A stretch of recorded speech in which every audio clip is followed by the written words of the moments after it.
vamos começar agora a nossa aula falando sobre o Excel 2007. O Excel é uma planilha de cálculos eletrônica e através desta planilha de cálculo nós vamos realizar, claro, trabalhos com fórmulas e funções.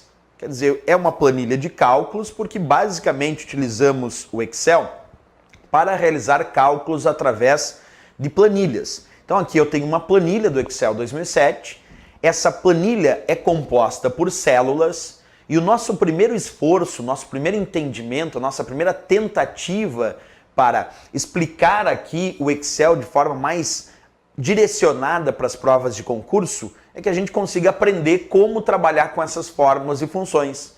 E aí nós vamos entender não só o que chamamos de células e planilhas, mas também como referenciar estas células dentro das planilhas. Porque quando nós vamos começar a construir fórmulas e funções, nós vamos começar também a entender como referenciar estas fórmulas e funções através das planilhas. Então vamos fazer isso a partir de agora.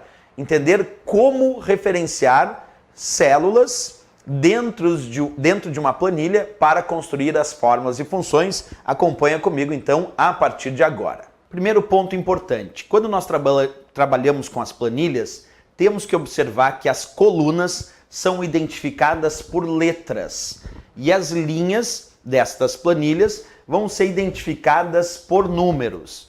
E é essa indicação de colunas por letras e linhas por números que indica a localização de uma célula de uma planilha. Nesse meu exemplo que vocês estão observando aí em tela cheia, qual é a referência dessa célula? Observa, ela se encontra na coluna B e na linha 4.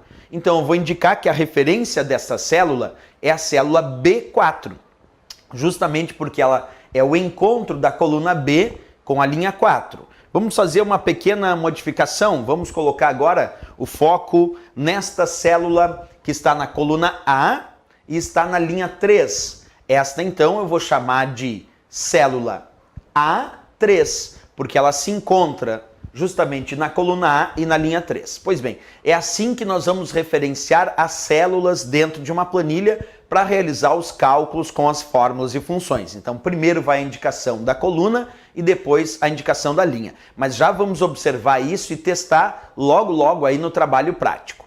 Outro ponto importante em relação às planilhas de cálculo é identificar os operadores que vão ser usados para a construção dessas fórmulas e dessas funções. Tem um operador muito importante que é o sinal de igualdade que dá início às fórmulas e funções. Vamos fazer um teste inicial, acompanha comigo. Eu vou colocar aqui na célula A3 o sinal de igualdade, observa, e agora eu vou colocar 10 mais 2. Professor, isso é uma fórmula? Sim, isso é uma fórmula, acompanha aí contigo. Igual 10 mais 2, que está digitado justamente aqui na célula A3. 10 mais 2, qual é o resultado? Vou pressionar Enter, observa, o resultado é 12. Simples assim. Então, para dar início às fórmulas dentro de uma planilha, nós vamos colocar o sinal de igualdade e aí desenvolver a fórmula desejada. No meu caso, a fórmula desejada era 10 mais 2. E nesse meu exemplo, esta fórmula não usou referências de célula, usou valores absolutos, usou 10 mais 2. Não referenciei uma célula.